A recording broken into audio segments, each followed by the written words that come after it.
अस्सलाम वालेकुम dear students, my name is Iftikhar Ahmed और हम लोग फिज़िक्स विद इफ्तिखार अहमद के साथ इस प्लेटफॉर्म के ऊपर मौजूद हैं। लास्ट लेक्चर में हमने चैप्टर नंबर जो 10 है उसके बेसिक कॉन्सेप्ट्स को डील किया।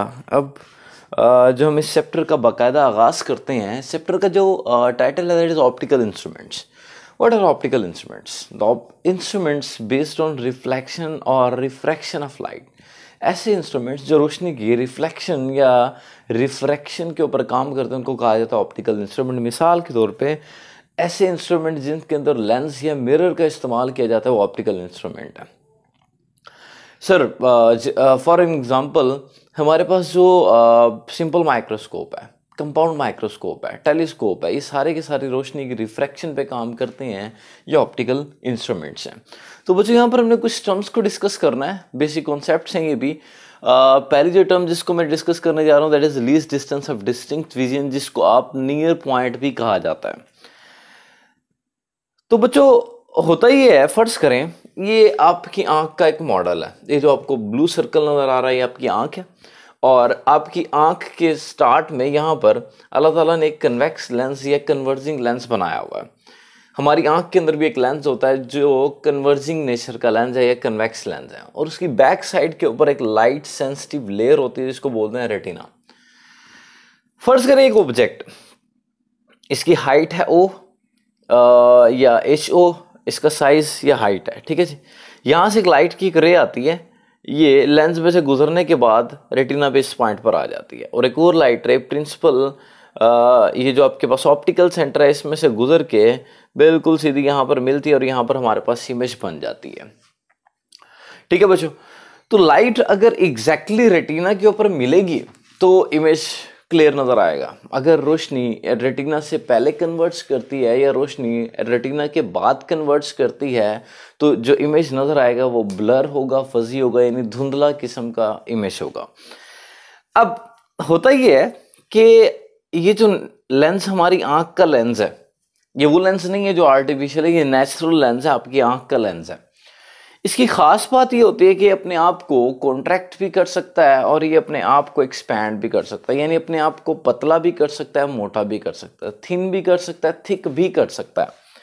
मिसाल के तौर पे सर, मिसाल के तौर पे फर्ज करो मैं इस ऑब्जेक्ट को अपनी आंख के करीब ले आता हूँ। तो आपने ना इससे प्रीवियस लेक्चर में रे डायग्राम देखी थी, जब ऑब्जेक्ट को लेंस के करीब लेके आते हैं तो जो इमेज बनता है वो लेंस से दूर बनता है। यानी सर पहले इमेज बन रहा था रेटिना के ऊपर, अब इमेज कहाँ बनेगा? रेटिना से राइट साइड के ऊपर बनेगा, यानी रोशनी रेटिना पर फोकस नहीं होगी बल्कि रेटिना से आगे फोकस होगी। तो मैं चाहता हूँ रोशनी रेटिना के ऊपर फोकस हो ताकि मुझे क्लियर इमेज नजर आए। तो अब करेगा क्या ये लेंस? हमारी आंख का जो लेंस है खुद को मोटा कर लेगा। अगर ये लेंस मोटा हो गया तो क्या होगा? जितना लेंस मोटा होता है उतना ज़्यादा रोशनी को बेंड करता है। अब रोशनी क्या होगी? ये रोशनी को बेंड करेगा और रोशनी को बेंड करके एग्जैक्टली रेटिना के ऊपर फोकस करा के आपको इमेज क्लियर दिखा देगा। सर अगर ऑब्जेक्ट और करीब आएगा तो ये खुद को और बेंड करेगा और रोशनी को एग्जैक्टली रेटिना के ऊपर फोकस कराकर आपको क्लियर इमेज दिखा देगा। लेकिन इसकी खुद को थिक करने की, मोटा करने की एक लिमिट होती है। उससे ज़्यादा अगर ऑब्जेक्ट को करीब लाएंगे तो ये उससे ज़्यादा खुद को थिक नहीं कर पाएगा। तो वो मिनिमम डिस्टेंस जिससे मजीद करीब आप ऑब्जेक्ट को नहीं ला सकते, उस मिनिमम डिस्टेंस को बोलते हैं least distant of distinct vision या नियर पॉइंट। ये मिनिमम डिस्टेंस होता है आई से at which an object appears to be distinct, यानी ये वो मिनिमम फासला है जिस पर ऑब्जेक्ट आपको बिल्कुल वाज़े ये क्लियर दिखाई देता है। इस डिस्टेंस को बोलते हैं least distance of distinct vision. और नॉर्मल ह्यूमन आई के लिए जिसकी आंखें बिल्कुल ठीक हैं इसकी वैल्यू 25 सेंटीमीटर होती है, और आप 10th क्लास में पढ़ के आए हैं कि इसकी वैल्यू बढ़ती है। अगर कोई शख्स 40 साल का है तो उसके लिए least distance of distinct vision की वैल्यू 50 सेंटीमीटर होती है। अगर कोई शख्स 60 साल का है तो उसके लिए least distance of distinct vision की वैल्यू 500 सेंटीमीटर तक हो सकती है। यानी sir least distance of distinct vision और blood pressure increases with age, ये एज के साथ साथ बढ़ता है। अगली बात है फार पॉइंट। अब फार पॉइंट क्या होता है? वो जब एक काम करते हैं, मैं इस ऑब्जेक्ट को दूर लेके जाना शुरू कर देता हूं। अगर मैं इस ऑब्जेक्ट को दूर लेके जाना शुरू कर दूंगा तो इससे क्या होगा? इससे बच्चों होगा ये, फर्ज करो ये ऑब्जेक्ट है, इसको मैं दूर लेके जाना शुरू कर देता हूं। बच्चों जब आप इसको दूर लेके जाना शुरू कर देंगे ना, इससे होगा ये कि ये जो रोशनी है, ये रोशनी जो ऑब्जेक्ट से आ रही होगी, ये फर्ज करें एक लाइट रे आई है, वो इधर चली गई है, और एक और लाइट रे जो आई है वो ऑप्टिकल सेंटर से, ये रोशनी जो है ये रेटिना पर फोकस होने के बजाय रेटिना से पहले फोकस हो जाएगी, और रेटिना से पहले अगर फोकस हो गई तो इमेज क्लियर नजर नहीं आएगा, ब्लर नजर आएगा। तो फिर होगा क्या?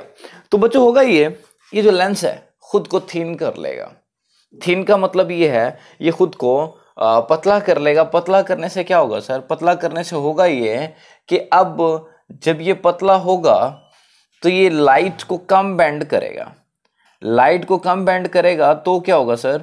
बच्चों लाइट को अगर ये कम बेंड करेगा तो रोशनी एग्जैक्टली रेटिना पर फोकस होगी।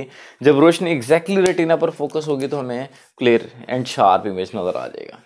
तो बच्चों अगर आप इसको दूर लेके जाते चले जाएंगे तो ये खुद को पतला करता चला जाएगा, रोशनी को कम बेंड करेगा। रोशनी कम बेंड होगी तो रोशनी एग्जैक्टली रेटिना के ऊपर फोकस होगी। तो what is far point? It is the maximum distance of distinct vision. वाज़े नजर आने का जो मैक्सिमम फासला होता है उसको बोलते हैं फार पॉइंट। और ये ह्यूमन आई के लिए इसकी वैल्यू हमारे पास होती है इन्फिनिटी, क्योंकि हम लोग ज़मीन पर खड़े होकर स्टार्स को देख सकते हैं, सूरज को देख सकते हैं, प्लैनेट्स को देख सकते हैं। इसका मतलब हमारी आँख का फार पॉइंट जो है वो इन्फिनिटी है, क्योंकि बहुत ज़्यादा फासले की चीज़ें भी हम लोग देख सकते हैं। अगली बात, visual angle. What is visual angle? The angle made by the object.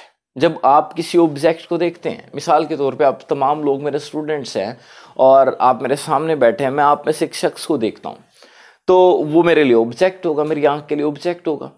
तो जब मैं उसको देखूंगा तो वो ऑब्जेक्ट मेरी आंख के ऊपर एक एंगल बनाएगा। That angle is called as visual angle.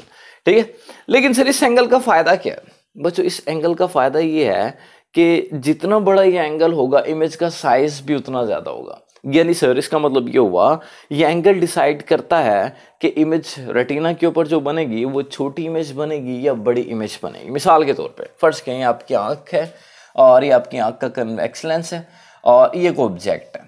ठीक है, इस ऑब्जेक्ट से दो लाइट रे ड्रॉ कर देता हूँ। एक लाइट रे मैंने इसके सर से ड्रॉ की है और एक लाइट रे इसके पाँव से ड्रॉ की है, और दोनों लाइट रेज जो हैं यहाँ पर हमें बता रही हैं कि जो इमेज बन रहा है वो इतना बड़ा इमेज बन रहा है।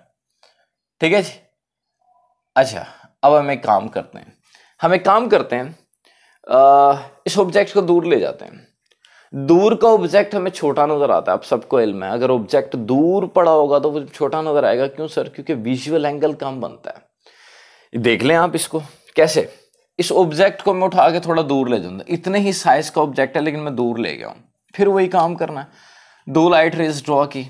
दो लाइट रेज जब मैंने ड्रॉ की तो यहां पर आप देख सकते हैं रेटिना के ऊपर जो इमेज बन रहा है वो इतना सा इमेज बन रहा है।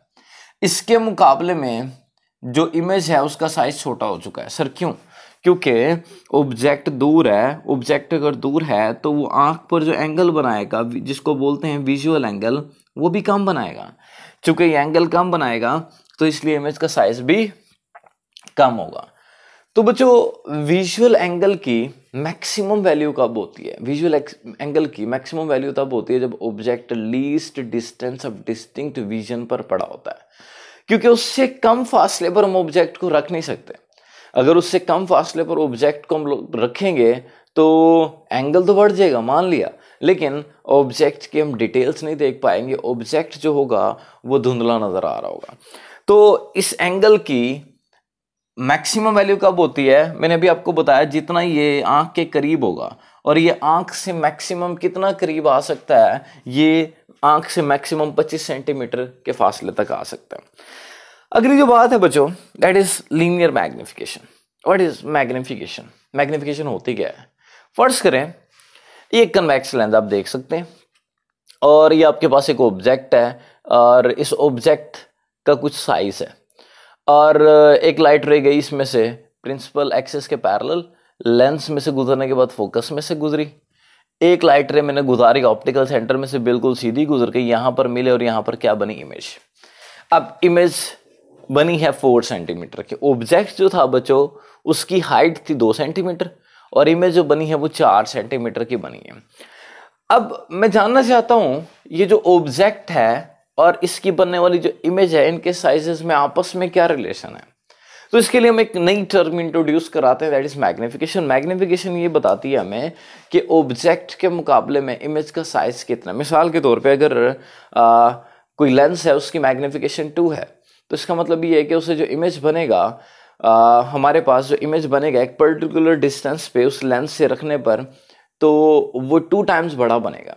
अगर मैग्निफिकेशन 3 है तो इसका मतलब एक खास फासले पर रखने पर जो इमेज बनेगा वो 3 टाइम्स बड़ा बनेगा। मिसाल के तौर पे ऑब्जेक्ट है 2 सेंटीमीटर का और मैग्निफिकेशन है 2 तो इमेज जो बनेगा वो 4 सेंटीमीटर का साइज का होगा। यानी सर मैग्निफिकेशन हमें ये बताती है कि ऑब्जेक्ट के मुकाबले में इमेज का साइज कितना होगा। तो मैग्निफिकेशन है क्या सर, ये ratio of size of image to the size of object. आप इमेज के साइज को ऑब्जेक्ट के साइज से डिवाइड कर दें। मिसाल के तौर पे इमेज का साइज है 4 सेंटीमीटर, ऑब्जेक्ट का साइज है 2 सेंटीमीटर, तो 4/2 क्या आ जाएगा हमारे पास, 2। ये मैग्निफिकेशन होगी। ठीक है। एक और बात बच्चों ये है कि मैग्निफिकेशन का की एक और डेफिनेशन भी है। बच्चों आप लोगों ने पहले पढ़ा हुआ है कि ये ऑब्जेक्ट है और ये लेंस है। ऑब्जेक्ट से लेके लेंस तक का फासला हमारे पास पी कहलाता है, इसको बोलते हैं ऑब्जेक्ट डिस्टेंस पी। और इमेज से लेके लेंस तक का फासला कहलाता है इमेज डिस्टेंस को क्यू से शो करते हैं। ठीक है। अब इंटरेस्टिंग चीज ये है कि फर्ज करें ये फासला है 3 सेंटीमीटर और ये जो फासला है वो 6 सेंटीमीटर है। तो अगर मैं इन दोनों की रेशो लूं क्यू ओवर पी वो भी 2 ही आएगी। सर इसका मतलब ये हुआ कि अगर आप लोग मैग्निफिकेशन मालूम कर रहे हैं, मैग्निफिकेशन मालूम करते हुए अगर आप I ओवर O को डिवाइड करते हैं तो जो आंसर आता है और Q ओवर P को डिवाइड करते हैं तो जो आंसर आता है दोनों इक्वल होते हैं। सर इसका मतलब ये हुआ कि अगर इमेज 2 गुना बड़ी बनेगी तो इसका मतलब ये होगा कि इमेज 2 गुना ज्यादा फासले पर भी बनेगी। मतलब अगर ऑब्जेक्ट डिस्टेंस 3 सेंटीमीटर है तो इमेज डिस्टेंस इससे डबल होगा। सर फर्ज करें जो इमेज बन रही है वो 3 टाइम्स ग्रेटर इन साइज बन रही है तो जो इमेज बनेगी वो 3 टाइम्स ज्यादा फासले के ऊपर भी बनेगी। सर फर्ज किया इमेज जो बन रही है वो 4 टाइम्स ग्रेटर इन साइज बन रही है तो इमेज 4 टाइम्स ग्रेटर डिस्टेंस के ऊपर भी बनेगी। ये कंफर्म है कि इन दोनों की रेशो I और O की रेशो और Q और P की रेशो जो है वो बराबर होगी। आखिरी बात वो ये है चूंकि ये रेशो है तो इसकी ना तो कोई डायमेंशन होगी ना इसका कोई यूनिट होगा, डायमेंशनलेस यूनिटलेस क्वांटिटी है। अच्छा सर मुझे प्रॉब्लम ये है कि मैं अपनी आंख से ऑब्जेक्ट का डिस्टेंस मेजर कर सकता हूं, मैं अपनी आंख के लेंस से ऑब्जेक्ट का डिस्टेंस मेजर कर सकता हूं क्योंकि ऑब्जेक्ट मेरी आंख से बाहर मौजूद है। लेकिन मेरी आंख के अंदर जो इमेज बनता है वो रेटिना पे बनता है। मैं रेटिना से लेके अपनी आंख के लेंस तक का फासला कैसे मेजर करूं? अब कोई ऑप्टिकल कोई मेजरिंग इंस्ट्रूमेंट मैं अपनी आंख के अंदर तो नहीं डाल सकता ना।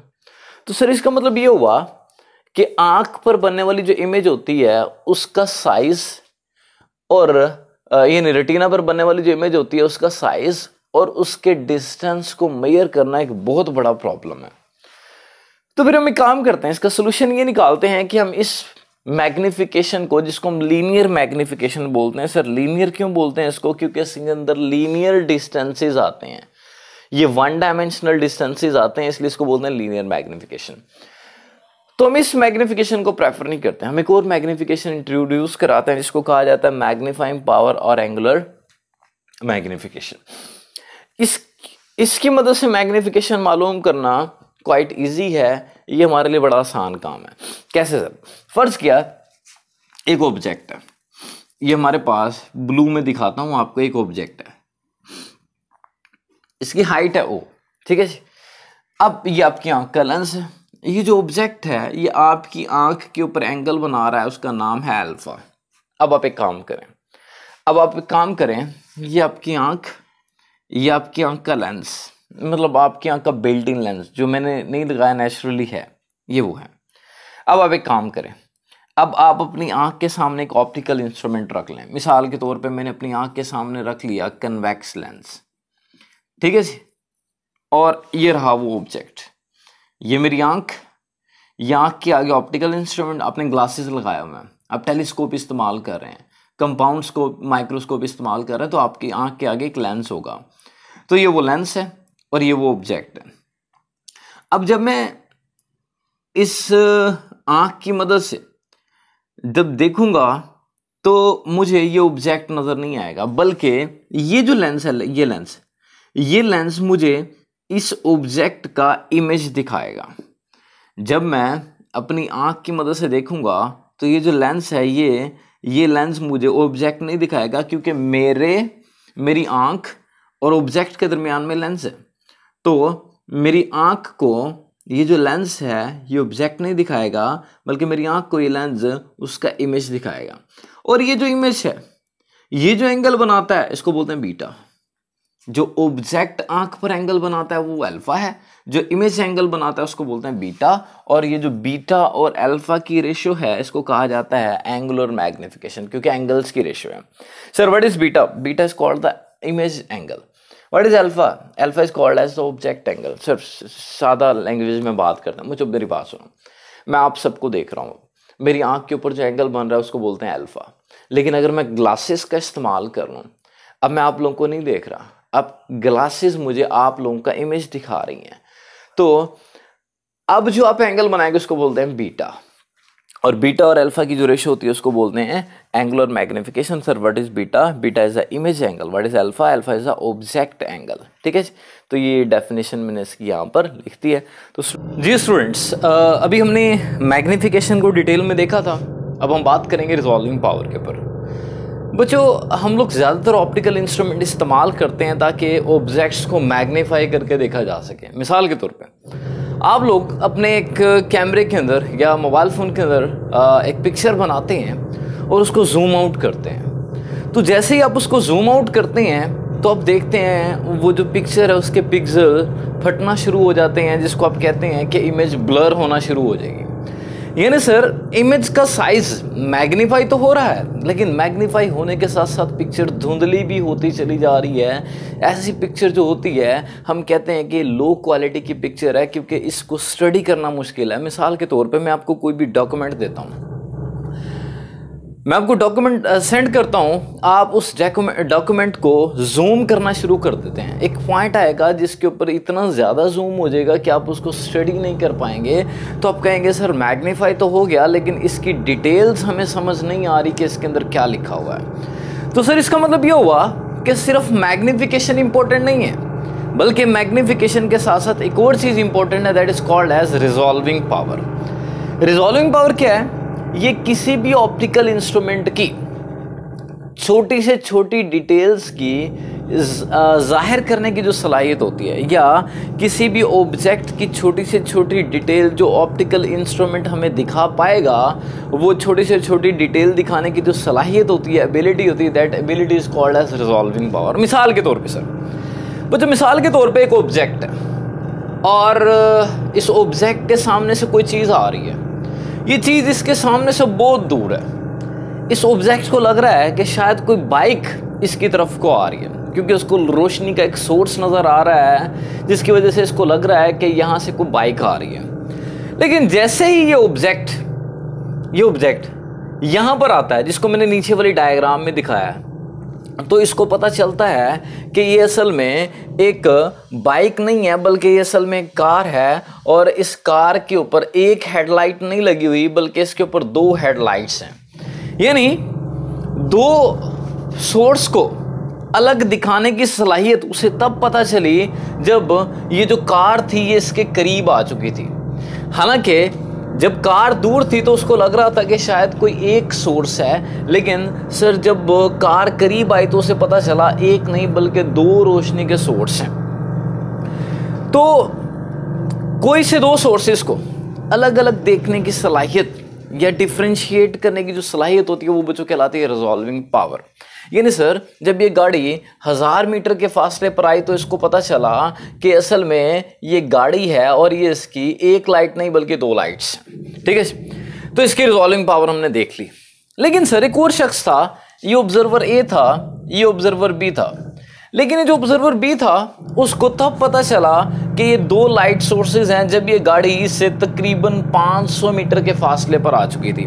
सवाल मेरा ये है, इस शख्स ने दूर से ही पहचान लिया कि ये एक बल्ब नहीं है दो बल्ब हैं, जबकि इस शख्स ने तब पहचाना जब ये गाड़ी इसके बहुत करीब आ चुकी थी, 500 मीटर के फासले पर आ चुकी थी कि एक बल्ब नहीं दो बल्ब हैं। तो सवाल मेरा ये है कि किसकी रिजॉल्विंग पावर ज्यादा होगी? तो आप में से ज्यादातर बच्चे कहेंगे सर जिसने दूर से पहचान लिया कि ये एक नहीं बल्कि दो सोर्सेज हैं, इसकी रिजॉल्विंग पावर यानी इसकी जो आंख है उसकी डिटेल्स दिखाने की सलाहियत ज्यादा है, जबकि इसकी जो आंख है उसकी डिटेल्स दिखाने की सलाहियत कम है। क्यों? क्योंकि इसकी आंख को तब पता चला जब ये ऑब्जेक्ट इसके बहुत करीब आ चुका था। तो सर इसका मतलब ये हुआ कि अगर आप किसी चीज को दूर से क्लियरली डिफरेंशिएट कर पाते हैं, पढ़ पाते हैं, या दूर से आप दो ऑब्जेक्ट्स को दो देख पाते हैं तो आप लोगों की रिजॉल्विंग पावर बड़ी अच्छी है। लेकिन अगर आप दो ऑब्जेक्ट्स तब नजर आते हैं जब वो आपके इंतहाई करीब होता है तो आपकी रिजॉल्विंग पावर कम है। एक और चीज ये है बच्चों, ये जो दो सोर्सेस थे इन्होंने इस ऑब्जेक्ट के ऊपर कुछ एंगल बनाया था, उसको बोलते हैं अल्फा मिनिमम, इसको बोलते हैं लिमिटिंग एंगल ऑफ रेजोल्यूशन, ये मिनिमम एंगल ऑफ रेजोल्यूशन, यानी ये वो कम से कम एंगल है जिसके ऊपर ये दो सोर्सेज हमें दो नजर आना शुरू हुए, इसको बोलते हैं लिमिटिंग एंगल ऑफ रेजोल्यूशन या मिनिमम एंगल ऑफ रेजोल्यूशन इसको बोला जाता है।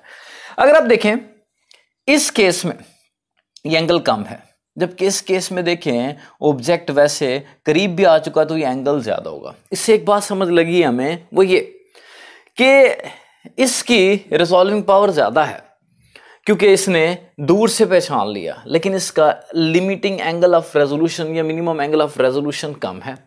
जबकि इस शख्स की रिजॉल्विंग पावर कम है क्योंकि इसको करीब आने पर पता चल रहा है, लेकिन इसका ये जो एंगल है अल्फा मिनिमम जिसको बोलते हैं ये ज्यादा है। तो इससे हमें एक चीज पता चली कि resolving power is direct inversely proportional to the alpha minimum. अगर एंगल कम होगा तो रिजॉल्विंग पावर ज्यादा होगी, एंगल ज्यादा होगा तो रिजॉल्विंग पावर कम होगी। अगली बात बच्चों ये है कि जो अल्फा मिनिमम है इसका फॉर्मूला होता है टेलीस्कोप के लिए। ये हमारे सिलेबस में इसकी डेरिवेशन नहीं है इसलिए मैं डायरेक्ट लिख रहा हूँ। अल्फा मिनिमम का टेलीस्कोप के केस में एंगल जो फॉर्मूला होता है that is 1.22 lambda over D. इस फॉर्मूले को आपने यहां लिखना है अल्फा मिनिमम की जगह, तो रिजॉल्विंग पावर बराबर आ जाएगी 1 over alpha minimum. Alpha minimum क्या 1.22 lambda over D, D double denominator में ही ऊपर शिफ्ट हो गया, डी ओवर 1.22 लैम्डा। तो रिजॉल्विंग पावर का ये फॉर्मूला आ गया। तो बच्चों रिजॉल्विंग पावर क्लियर दिखाने की सलाहियत होती है, ठीक है जी, छोटी से छोटी डिटेल दिखाने की सलाहियत होती है, ऑब्जेक्ट को क्लियरली ऑब्जर्व करने की सलाहियत होती है। अब फर्ज करें जो ऑप्टिकल इंस्ट्रूमेंट इस्तेमाल कर रहे हैं उसके अंदर जो लेंस आप इस्तेमाल कर रहे हैं उसका डायमीटर ज्यादा है, और डायमीटर ज्यादा होने का मतलब मैंने आपको बताया था कि अपर्चर ज्यादा होगा तो वो ज्यादा रोशनी गैदर करेगा, और रोशनी ज्यादा गैदर करेगा, रोशनी ज्यादा रिसीव करेगा तो जो इमेज बनाएगा वो क्लियर होगा, और क्लियर इमेज होगा तो रिजॉल्विंग पावर ज्यादा होगी। तो सर इसका मतलब ये हुआ कि जो हम लोग कैमरा इस्तेमाल करते हैं, जो हम लोग शादी वगैरह के इवेंट पे कैमराज इस्तेमाल करते हैं, उनके अपने लेंस देखेंगे बड़े बड़े होते हैं, उनका डायमीटर ज़्यादा होता है। डायमीटर ज़्यादा रखने का फ़ायदा ही यही होता है ताकि रिजॉल्विंग पावर ज़्यादा हो। नंबर टू बच्चों, resolving power is inversely proportional to the wavelength of light used. कोशिश कीजिएगा वो रोशनी इस्तेमाल कीजिएगा जिसकी वेवलेंथ कम हो। सर एग्जांपल बच्चों, ब्लू लाइट इस्तेमाल करें। अगर आप ब्लू लाइट इस्तेमाल करेंगे तो ब्लू लाइट की वेवलेंथ जो होती है ना कम होती है, क्योंकि उसकी वेवलेंथ ज्यादा होती है, उसकी रिजॉल्विंग पावर ज्यादा है। ब्लू लाइट की वेवलेंथ चूंकि कम होती है तो उसकी रिजॉल्विंग पावर ज्यादा होती है। यानी सर ब्लू लाइट की मदद से कैप्चर किया गया जो इमेज होगा वो इंतहाई क्लियर इमेज होगा, उसकी रिजॉल्विंग पावर अच्छी होगी। उसके बाद बच्चों हमारे पास दो और फॉर्मूलास हैं, वो भी आपके पास रिजॉल्विंग पावर के हैं, लेकिन वो रिजॉल्विंग पावर है डायफ्रैक्शन ग्रेटिंग की। हमने चैप्टर नंबर 9 के अंदर डायफ्रैक्शन ग्रेटिंग पढ़ी थी और उसको हमने ग्रेटिंग ग्लास का नाम भी दिया था। शीशे का एक टुकड़ा होता है, पीस होता है, और हम लोग क्या करते हैं उसके ऊपर मैकेनिकली स्क्रैचेस डालते हैं, ठीक है। और 1 सेंटीमीटर का वो जो शीशे का टुकड़ा होगा उसके ऊपर तकरीबन 400 से लेके 5000 तक लाइंस या स्लिट्स या रूलिंग्स लगाई जाती हैं, और उन स्लिट्स के दरमियान वाली जगह जो है वो ट्रांसपेरेंट होती है। अच्छा जी, और उसके बाद सर ये हमने चैप्टर 9 में पढ़ा था। उसकी रिजॉल्विंग पावर का ना बच्चों ये फॉर्मूला है, lambda over delta lambda is equals to, आप डेल्टा लैम्डा की जगह लैम्डा 2 माइनस लैम्डा 1 भी लिख सकते हैं। अब सर अगर डायफ्रैक्शन ग्रेटिंग की रिजॉल्विंग पावर बड़ी ज़बरदस्त है, इसका मतलब क्या? रिजॉल्विंग पावर अगर ज़्यादा है ना तो इसका मतलब ये है कि उसके ऊपर अगर रोशनी फेंकी जाए जिसकी वेवलेंथ में माइन्यूट सा फर्क हो तो वो उसको भी सेपरेट शो करा सकती है। मिसाल के तौर पे मेरे पास ना 2 लाइट सोर्सेस हैं। ये मेरे पास सोडियम लाइट है जो कि प्योर येलो लाइट होती है। सोडियम लाइट, उसकी वेवलेंथ होती है 589 नैनोमीटर। ये आपको मैंने चैप्टर नंबर 9 में भी बताया था। फर्ज करें एक सोडियम लाइट है, उसकी वेवलेंथ इतनी है। एक और रोशनी है जिसकी वेवलेंथ 589.5 नैनोमीटर है। अगर आप देखें दोनों की वेवलेंथ में माइन्यूट सा फर्क है। अगर मैं इनको आम आंख से देखूं तो मैं डिफ्रेंशिएट नहीं कर पाऊंगा कि इसमें से 589 वाली कौन सी, 589.5 वाली कौन सी, क्योंकि मुझे दोनों की दोनों रोशनियों में कोई खास फर्क नजर नहीं आएगा, क्योंकि मेरी आंख की रिजॉल्विंग पावर इनको डिफ्रेंशिएट नहीं कर पाएगी। लेकिन अगर मैं यही दोनों लाइट्स डायफ्रैक्शन ग्रेटिंग में से पास करूंगा तो डायफ्रैक्शन ग्रेटिंग क्या करेगी, मुझे इनको सेपरेट शो करा देगी, इन दोनों की सेपरेट इमेजेस दिखा देगी। कैसे पता चला? क्योंकि उसकी रिजॉल्विंग पावर बड़ी ज्यादा होगी। कितनी होगी उसकी रिजॉल्विंग पावर मैं आपको बता देता हूँ। उसकी रिजॉल्विंग पावर होगी, आप फॉर्मूला इस्तेमाल करेंगे, lambda 1 over delta lambda. Lambda 1 और डेल्टा लैम्डा क्या होता है, लैम्डा 2 माइनस लैम्डा 1। यहाँ पर वैल्यूज लिख दें, lambda 1 over lambda 2 minus lambda 1। Lambda 2 minus lambda 1 ये आया डिवाइड बाय 0.5 हो जाए। इन दोनों का फर्क 0.5 का था, तो सर उसकी रिजॉल्विंग पावर कितनी होगी, 1178 टाइम्स रिजॉल्व करने की सलाहियत होगी उसको। तो अगर सर ये दो आपके पास लाइट सोर्सेज हैं, इनकी वेवलेंथ में थोड़ा सा भी फर्क है तो इसकी रिजॉल्विंग पावर इतनी ज़्यादा है कि ये उनको सेपरेट शो करा सकते हैं, जिसको हमारी आंख शो नहीं करा सकती। एक और फॉर्मूला बच्चों रिजॉल्विंग पावर का है, वो ये है R इज इक्वल टू, ये भी डायफ्रैक्शन ग्रेटिंग का, ये एमसीक्यूज के लिए ज़रूर याद रखिएगा। एक ये फॉर्मूला और एक ये formula. R is equal to N into M. Sir what is N? N बच्चों वो जो मैंने अभी आपको बताया ना डायफ्रैक्शन ग्रेटिंग, उसके ऊपर नंबर ऑफ लाइंस या स्लिट्स या रूलिंग्स कह लें, जबकि M क्या है सर, आपके पास ऑर्डर ऑफ इमेजेस होता है। सर इसका मतलब क्या? इसका मतलब ये है कि वो आपके पास डायफ्रैक्शन ग्रेटिंग जो आपको ज्यादा ऑर्डर ऑफ इमेजेस दिखा सकती है वो एक्सीलेंट है, उसकी रिजॉल्विंग पावर बड़ी ज़बरदस्त है। और वो डायफ्रैक्शन ग्रेटिंग जो आपको कम ऑर्डर ऑफ इमेजेस दिखा सकती है उसकी रिजॉल्विंग पावर कम है। तो बच्चों इसको ध्यान से अच्छे से समझिएगा।